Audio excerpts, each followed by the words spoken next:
আবারও চলে এসেছি আপনাদের কাছে। সবাই কেমন আছেন? আশা করি সবাই নিশ্চয়ই ভালো আছেন।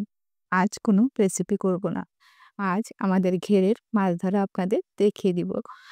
এখন কিন্তু জাল টানা শেষ, মাছ ধরার পালা। এখানে মাছ বাছাই হচ্ছে।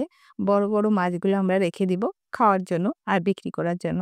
আমরা শুধুই যে মাছগুলো খাওয়ার জন্য রাখি তা কিন্তু না। আমাদের এখানে চিংড়ি মাছ কিন্তু খুব বেশি পাওয়া যায়। আমাদের ঘেরে কিন্তু প্রচুর পরিমাণ চিংড়ি হয়।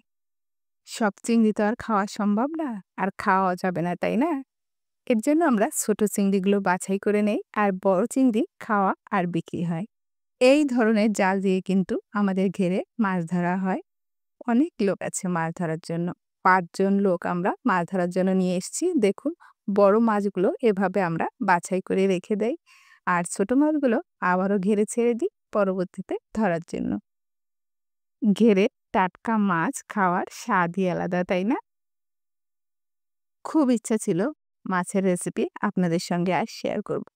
কিন্তু এই মাছগুলো কাটতে যেয়েই আমার হাতটা কেটে গেছে। এজন্য আজ আমি কোনো রেসিপি শেয়ার করতে পারছি না। এজন্য আমি আন্তরিকভাবে দুঃখিত। দেখুন, চিংড়ি মাছগুলো সব আমরা কিন্তু বাড়িতে নিয়ে এসেছি ঘের থেকে। এখন আমি আপনাদের একটু দেখিয়ে দিচ্ছি। অবশ্যই এই চিংড়ি মাছের রেসিপি আপনাদের সঙ্গে শেয়ার করব। কিছু মাছ আমরা এখান থেকে খাওয়ার জন্য রাখবো, আর কিছু বিক্রি করে দিব। কিছুদিন পর পরই ঘের থেকে এভাবে মাছ তোলা হয়।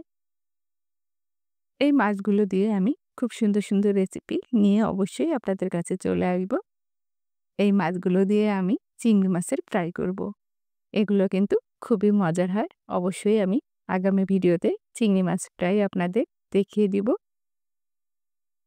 শুধুমাত্র চিংড়ি মাছ নয়, আমি কিন্তু সাদা মাছের রেসিপিও খুব তাড়াতাড়ি আপনাদের সামনে নিয়ে আসবো।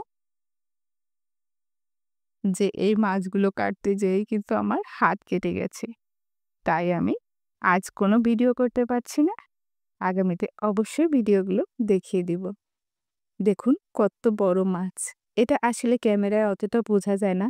আমি হাত দিয়ে দেখিয়ে দিচ্ছি, আপনারা নিশ্চয়ই বুঝতে পারছেন মাছের সাইজটা কত বড়। মাছগুলো কিন্তু অনেক বড়, বড়।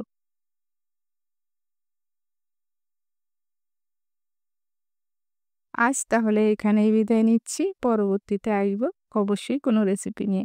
সবাই ভালো থাকবে, সুস্থ থাকবে। ধন্যবাদ।